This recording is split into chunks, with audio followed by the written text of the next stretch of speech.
en soms een ijsje. Een lekkere koude lik. Zo een met heel veel kleuren. En slagroom lekker dik. Nou dat kan, hier is dan het lijstje van de ijsselman.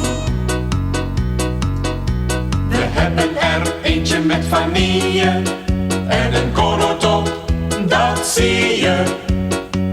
Eentje waar je van gaat trillen of je moet een speedy willen. Onze Sandy Pop is super en de Super Shock is top.